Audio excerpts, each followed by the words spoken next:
Today on the brand manual, we're just pleased as punch to have Diane Schwartz on here, a leader in communications, but also a CEO of a company that does things very similar to what we do. So we're excited to get into this. But Diane, taking our audience who doesn't know you at all, take it from the top. Tell us what you do. Hi there.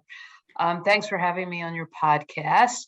I am the CEO of Regan Communications. We're a publishing company headquartered in Chicago, but we're like a lot of companies dispersed across the country. We serve communicators, marketers, HR professionals, wellness professionals for every stage of their career and every need that they have when it comes to their job, telling stories, managing reputations and crises, and helping employees with their well-being.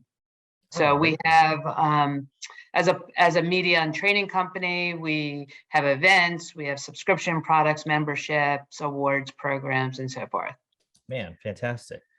Our audience, I like to think, is entrepreneurs and adults. It might be a lot of teenagers for all I know.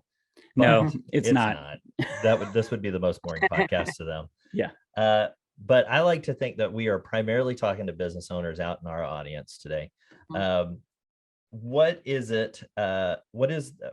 We call it distinctive competency, or like your different thing, the thing that makes you special. What is it about Regan Communications that really like people need to know about? I like to think we're like a 53-year-old startup. We've been around, 5 decades serving communicators, and we are really like our wheelhouse is internal communications and employee communications. So that is sort of how we started. That is how we started as a company serving that group. And we've expanded to the PR side, so all areas of communications. And our community is a very loyal group. Yeah. That have just been with us since their college days through to retirement, sort of with us every step of the way, because we've been just serving them and been on top of all the trends for 5 decades. So these are the employees that bleed Regan blue, right? That's right. Yeah, that's right. And so I think when I hear that, I think you are out there helping people to create the kind of loyalty, the kind of environment that you've cultivated internally. So in some ways, it's very, it validates everything that you guys are putting out in terms of, look, this is how our company operates and has operated for decades. This is how we've built loyalty. This is how we clearly communicate. So in some ways that validates the message you're trying to push out. Is that correct? That is correct. We're in an interesting time right now, the great resignation and yes, and talent, acquiring talent, retaining talent. I like to think of it like maybe the great retention is what we should be focusing on, is like retaining the employees that we have. But really at the heart of a company is their employees, the employees. And because of social media and also because of the last couple to 3 years, the ball's really in the court of the employee. They have a lot of power. And what's exciting for us at Regan is communicators have always known that, especially those in internal communications. But now the C-suite is listening. And this is good for anyone who works, that the employees have a voice and that communicators can get a seat at the table and help companies, navigate, keep their employees not only happy and productive and present, but really just make our world a better place. I mean, we spend so much of our time at work. Right. Yeah. It's not like the most intuitive thing to say, internal communications for people that you already know, that you already they're in your wheelhouse. They got the job, they understand everything. It's not the most intuitive to say you should spend money on that because it means a return on your business. Yeah, the idea that you're constantly courting your own talent base, right? Oh, You're yeah. kind It's like, think of employees as customers. of, Right. Yeah, Yeah. That absolutely. is so valuable. Okay, so tell me a little bit. I know, I don't really. I think people are very tired of pandemic talk and all of that, but that totally changed your world. So can you run me a little bit through that?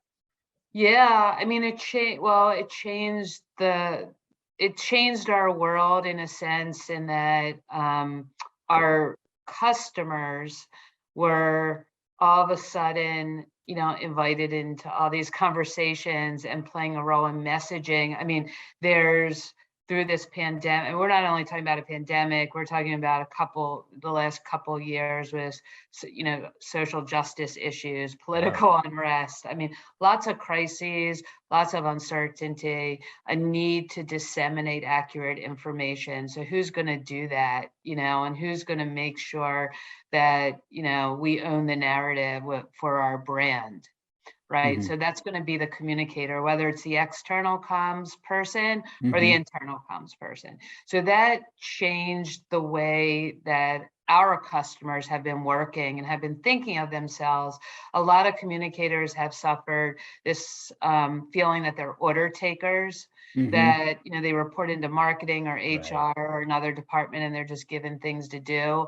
And now they're in the driver's seat. And so Right. that's been really exciting for us as a company in ways that we can serve them. We have a communications leadership council and a PR daily leadership network, and our members come together and exchange ideas and strategies and memos from their executives and press releases and strategies. So it's a really important time Mhm. for communicators. They have momentum, and now we're trying to make sure that they keep that momentum. And then just one other thing in terms of startups and new brands and things like that is, about a year ago, we launched a workplace wellness brand, which is adjacent to the communications function.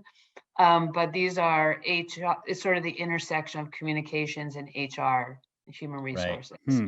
So workplace wellness, it's like employers are now, I mean, whether they like it or not, they're responsible for employees' mental health. Mhm. And that's a big issue right now in the workplace. I'm not surprised, but I'm constantly delighted by how marketing and communications tends to not just overlap, but integrate so deeply with so many different facets of business. You just mentioned HR, but you could talk about products and services and customer feedback and the sales team, and you could talk about the administration team and all of that. When you get into internal communications, is PR like the primary focus for you guys, or is it, what areas do y'all touch? Yeah, I mean, we cover every area of communications.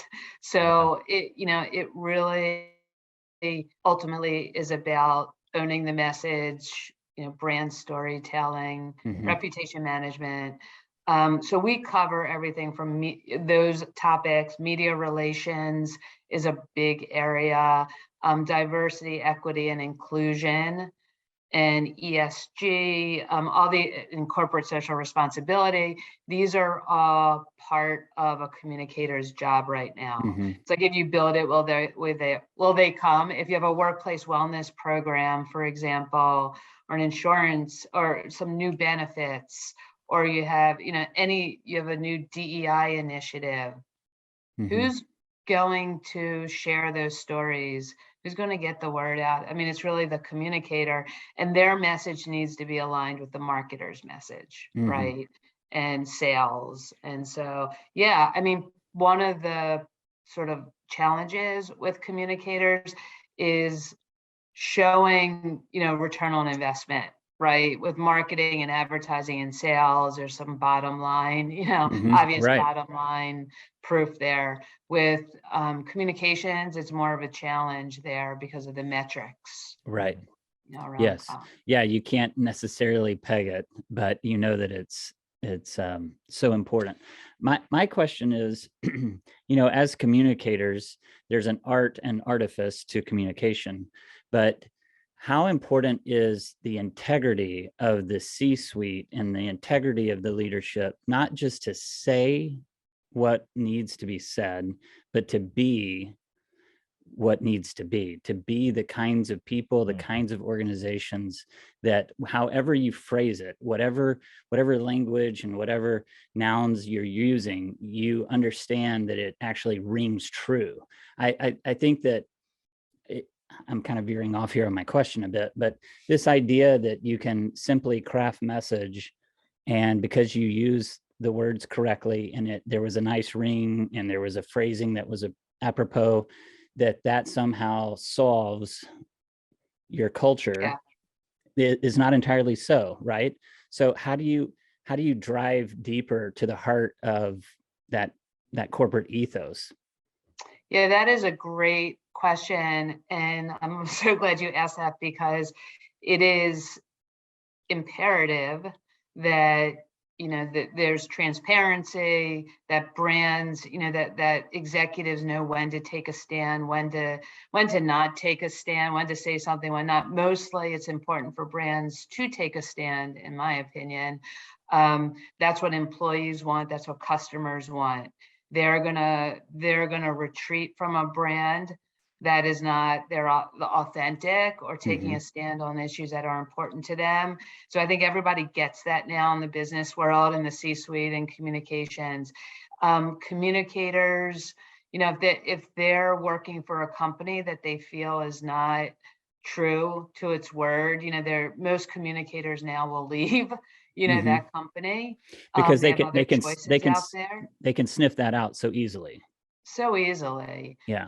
So PR, I mean, it would be, hopefully we're past those days, where it's just an artistic, sort of fluffy thing where you just make up, fancy words and get, and it has no alignment with the true brand.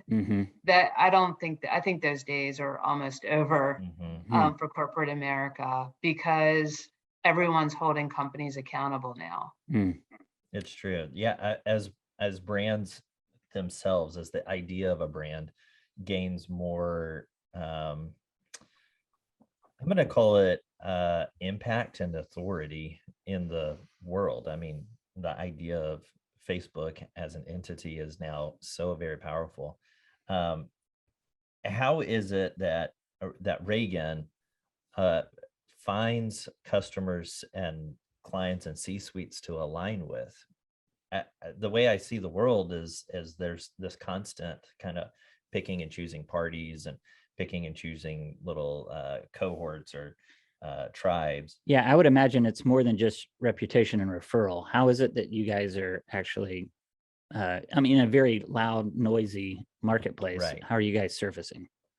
Yeah, it is noisy out there, and we kind of stick to our knitting. It's a lot of self-editing in terms, there's so much we can do. Like I think your listeners are probably, they can relate, and there's so many directions you can go with your company and your brand, and you want to do what you're best at doing. And we know that our community, they are lifelong learners. I mean, the people that we attract are people that understand, like, once they graduate college, they're not done learning. Right. And so they learn from each other. So they do that through our membership councils and things like that. They learn from attending our conferences. So if they think they know everything and they have nothing new to learn, then they're probably not going to be our customer. But people want to connect with other people. I mean, it's harder than ever in this temporarily virtual way of connecting, but you can learn so much from like a 5-minute conversation with your peer. How did you do X, Y, Z? That's so right. We make those conversations happen. I like that you say temporary virtual world, that we are going to come back to face, and there is going to be more of that kind of, well, you lose an intimacy, right? In this world. And I don't care what promises the metaverse is making, human contact that addresses something at our core is, in humanity. So I like that you said temporary. I think we are going to come back. Yeah, nothing, I'm not, Fauci or anything, but we are hopeful for, some time this year. That's right. Yeah. Yes. Any minute now. Yeah. Excuse me. Okay. So if you're an entrepreneur, if you're a business owner out there and you are looking for a fantastic internal communications and external communications PR kind of firm, Diane Schwartz, thank you for being on. Yeah, it was great. Thank you. Thanks for having me, Of allowing me to course. share. Of course. All right. Thank you so much. Bye.